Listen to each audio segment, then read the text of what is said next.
Welcome to Startup Health Now, the weekly web show that celebrates the health transformers and change makers reimagining healthcare. My name is Unity Stoakes, and today we have a very special guest, Dave Chase, who is going to be talking about his new film project, The Big Heist. It is the duty of leaders to lead, of the creative to create, of the daring to do. The free world expects leadership of us. Its fate and our fate depends upon our leadership. We are industrious, inventive, restless, with the fires that burn within us. But I say that nothing is easy, and the best things are the hardest.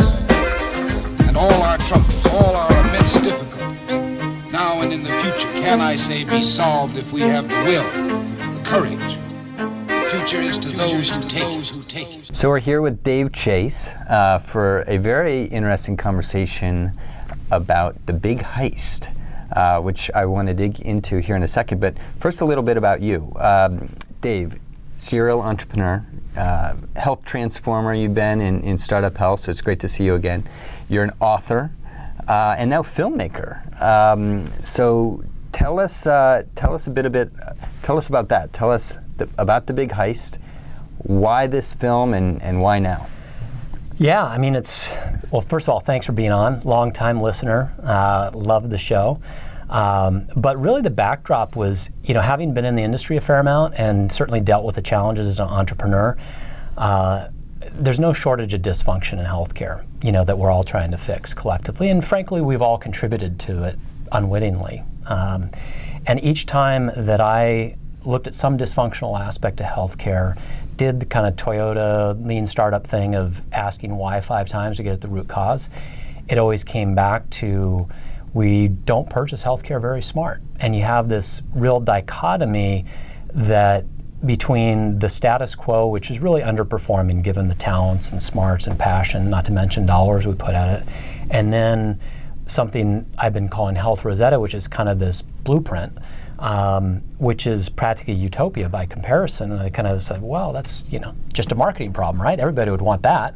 But of course, there's a lot of entrenched interests that don't want to change things. And as I thought about that dynamic and how on earth can you overcome 3 trillion reasons to protect the status quo, I thought, well, the only way I think that could happen is if there's a partnership that's a grassroots movement between clinicians and citizens. I don't think either can do it on their own.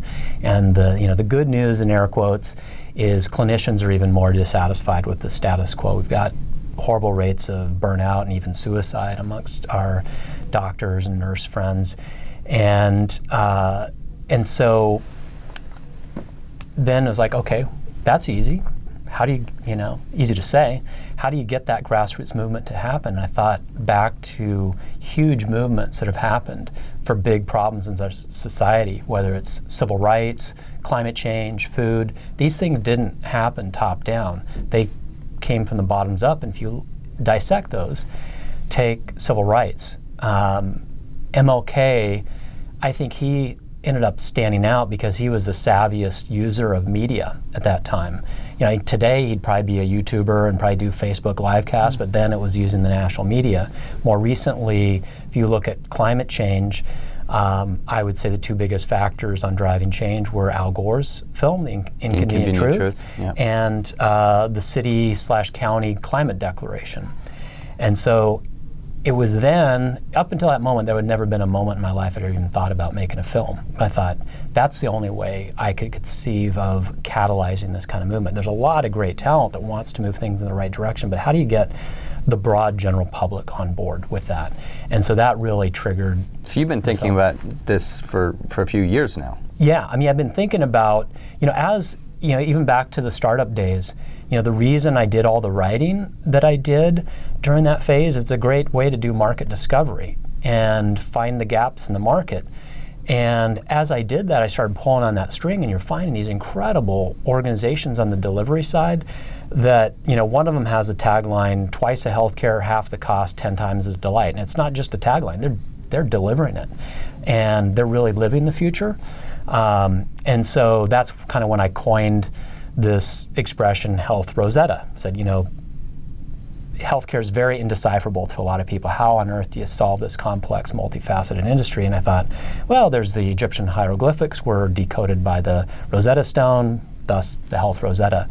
And then I just started thinking, like, how do you get traction? What are the principles of the Health Rosetta?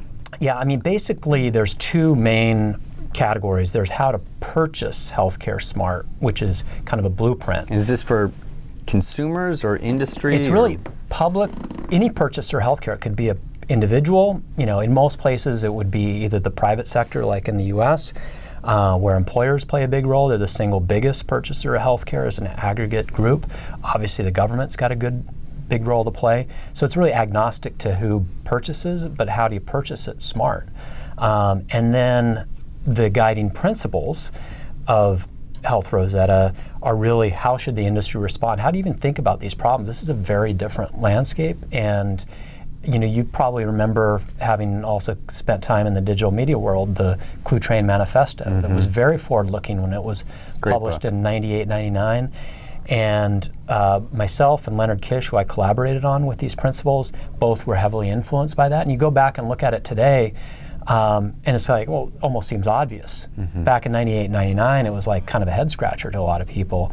And we thought healthcare kind of needs that. And so kind of those two came together, and it was probably 18 months or so of us pulling that together from a lot of leading thinkers.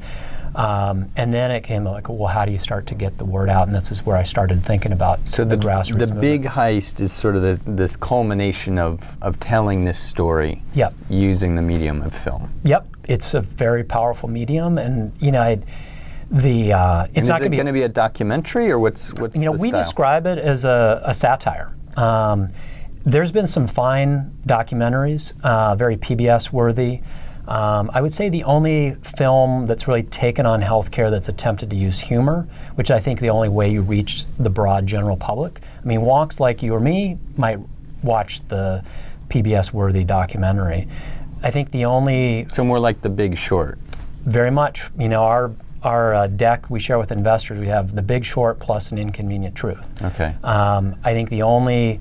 you look at The Big Short, you look at Super Size Me, they used humor very effectively. You look at The Daily Show, you look at John Oliver, Morgan Spurlock. They've taken on some pretty complex topics, but in an entertaining manner. And that's, we just became convinced that's the way you reach the broad general public, to describe something that's can be pretty complex. And I think a lot of people look at healthcare a little bit like Middle East peace, like they all want it fixed. But it seems out of their control and almost hopeless for some people. And we really want to debunk that. It's not hopeless. There are people who've cracked the nut. So you dig into the big challenges, but it sounds like you're also going to dig into the solutions. Yep. Yeah, I mean, if it was a reality show, it would be Extreme Makeover Healthcare Edition. Here's the before, here's the extent of the collateral damage from healthcare at a macro level and at a micro level. You look at the strangest presidential election in my lifetime, it's getting misreported as, it's globalization or it's, immigration or whatever. It's very clear, both populist candidates who got a lot of traction, it's around wage stagnation. Wage stagnation, said another way, the middle class has been in an economic depression for 20 years. The data is incredibly clear. Rand has done a big study on this. It's not because employers are stingy. They're spending far more on employees than they did 20 years ago. The problem is every dollar and then some has gone to pay for healthcare. And had our lifespans doubled or we had some incredible thing, we'd say, maybe that's a fair trade-off, but we're not getting that kind of outcome. So that's the big challenge. What do we do? What do we do as a nation, as a world, as consumers, as clinicians? There's a lot of different ways to look at this. Yeah. How do we fix this challenge? Yeah. First, make people aware of it. Connect dots. The arc of the film is inform, enrage, empower, activate. And the movement we're focusing on building, I describe it as ripples in the pond. Maybe I'm the rock with a bunch of other people like you who are doing great stuff and kind of our, tribe, if you will. The next ripple out are the doctors, the nurses, the benefits professionals who really want change and need to have some of those dots connected, give them some of the roadmap, give them hope. I mean, And we're starting to see a lot more of those people become entrepreneurs themselves. We call them doctorpreneurs at Startup Health, because they're seeing a problem, they're on the inside, and they come up with a solution and decide to create a company to go fix it themselves. Yeah, absolutely. I mean, I wrote a piece that published on the 4th of July. I called it The Doctor's Declaration of Independence. And you look at the folks who've actually solved the problem on the healthcare delivery side, and technology, of course, too. It's almost all doc entrepreneurs or whatever. They have done it. They know the dysfunction. They're not willing to accept that, and they're stepping out and doing it, and doing some incredible breakthrough work. And I've put my family where my mouth is. I've got my folks in one of these great next generation healthcare delivery organizations, and we've been going through some very significant health challenges with my father, and I am so thankful. I mean, it would be 10 times harder without a great healthcare delivery system that in our healthcare, practice they're in, because you're really left to your own devices in a lot of ways in healthcare. When I convinced my parents to get in, I said, the seas are relatively calm right now. The seas will get rougher, and when the seas are calm, I can kind of row you around from dock to dock. But when they get rough, you want the right folks on board and sort of guiding that ship. Thankfully, we have that, and the great thing is it is actually less expensive than the status quo. And you look at the patient satisfaction that these organizations have. It is north of Google, Apple. I mean, I think the highest net promoter score of any traditional healthcare provider is Cleveland Clinic. I think they're in the 50s. They're typically in the 80s, 90s, some of these next generations. So it's really very affordable, very possible, not the status quo. And we need to let people know. And this is, when we get into the activate part of this, it's, what do you do as a faith-based leader? What do you do as an education leader? What do you do as a union leader? So you're speaking to the whole community with this film. You mentioned educate. So what do you do? You educate, you enrage, and then you activate. Yep. So inform, enrage, empower, activate. Okay. And so the empower is a lot about giving the hey, this is being done. We're seeing incredible things. And then the activator, what are the specific calls to action? You're an employee. You're a business owner. Here's what you should do. So who do we need to activate, and what do people need to do? Yeah. I mean, frankly, a problem this big requires all of us. Clearly, there's some groups that have a particular pivotal role to play. I believe one of the really untapped opportunities is employers. As I mentioned earlier, the largest single spenders of healthcare. And if you look at the middle class depression that has been going on, that is driven by what employers have done. And frankly, they've been asleep at the wheel. And there is actually a fiduciary duty they have under the ERISA regulations, which covers both retirement and health benefits. And if it's interesting, in the retirement benefits area, 401ks, you're a company, you have a very rigorous investment process. And if you are putting employees' money into retirement accounts with Uncle Bubba's investment fund that's got high fees and terrible returns, you're going to get your butt sued. And actually that same fiduciary duty exists on the health benefits side. Historically, it was viewed as the employer's money because they were picking up, I debate that point because a dollar is a dollar, but now the dollars are so commingled. Typically at least 30% of the tab is picked up by employees. As you see high deductible plans becoming the norm, there's just no arguing that that's the employee's money. If it's the employee's money and the courts rule that way, the Department of Labor clarifies that, that is going to be a change that I think is as significant as Obamacare, maybe even bigger, and certainly in terms of the middle class. And so, frankly, that's part of what we're wanting to let people know about. This is fixable. There is a duty you have. This is your money, my money when we're an employee, and there's every opportunity to do it right. So you started as an entrepreneur. Yeah. Your last company, Avado, which was a startup health company, you sold to WebMD. Yep. Being a filmmaker, Yeah. much like an entrepreneur, I'd imagine, in some respects, in terms of you're building something, you're creating something. Yeah. What?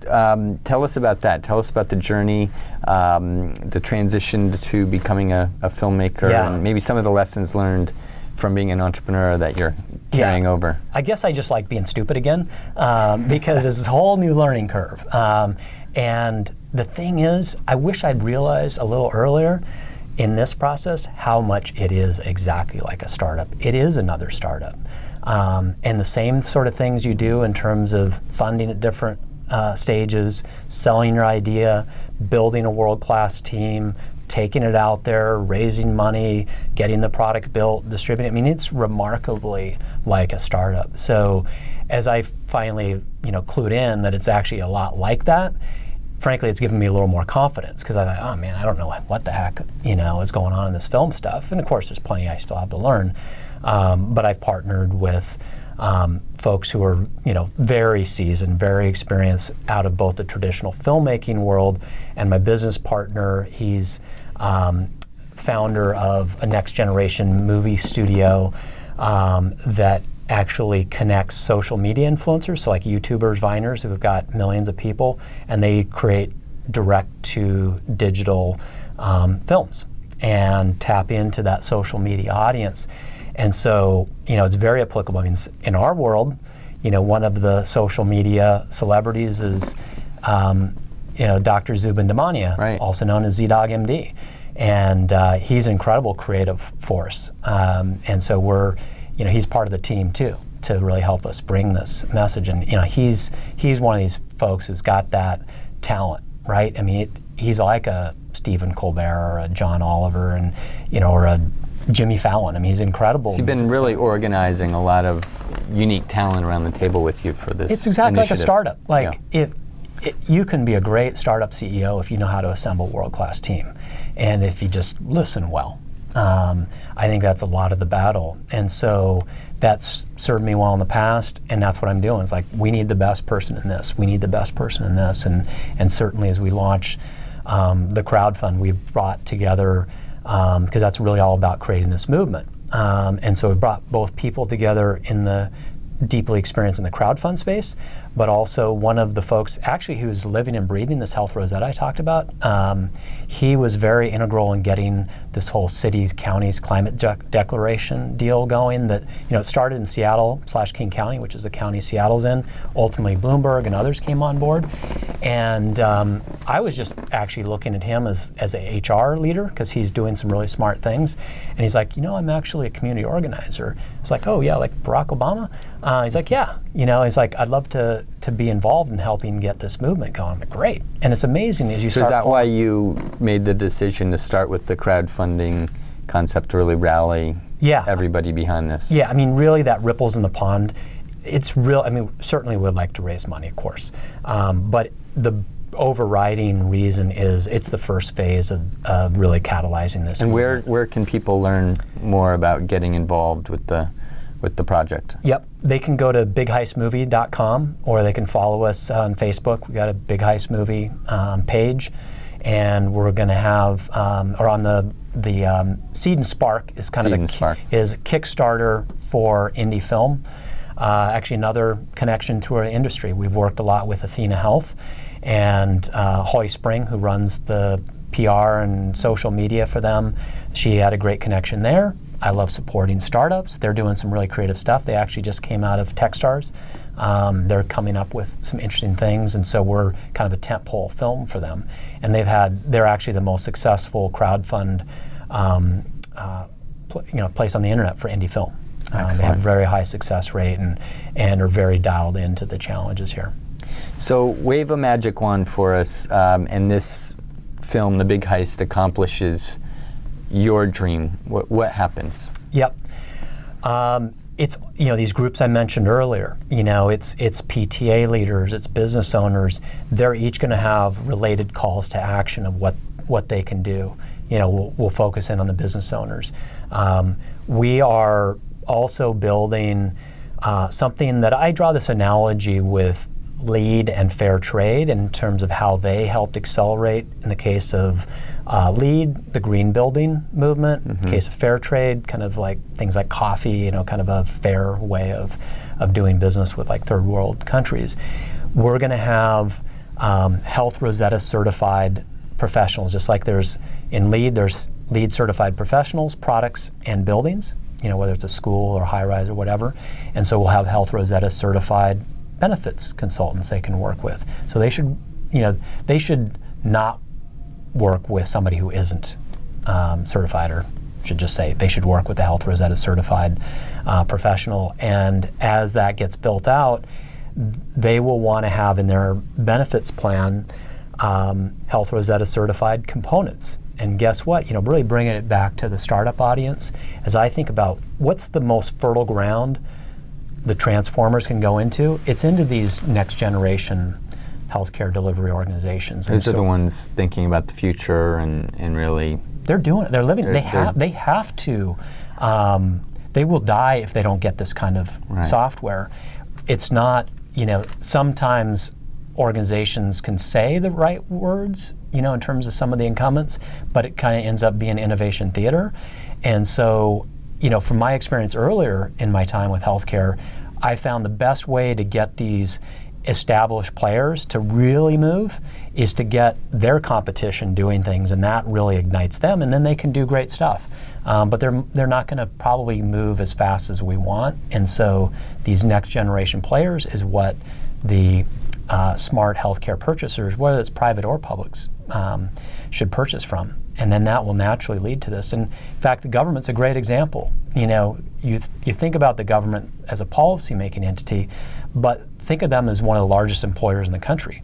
And you look at things like green technologies, where did some of the cutting-edge solar panels get developed? They were on, SEAL teams and, Delta Force guys going out because they needed to have long battery life when they were out, on their missions, and that, they did things to advance that. Well, they're a purchaser. They could be a huge purchaser of the right things. They're not buying the right things in terms of the best outcomes for their employees. Well, Dave, it's always a pleasure to speak with you. Thank you for continuing to educate, enrage, and activate. We're looking forward to seeing The Big Heist. Everybody go to thebigheistfilm.com and support this initiative. Looking forward to seeing it. My pleasure. Thank you. Thank you.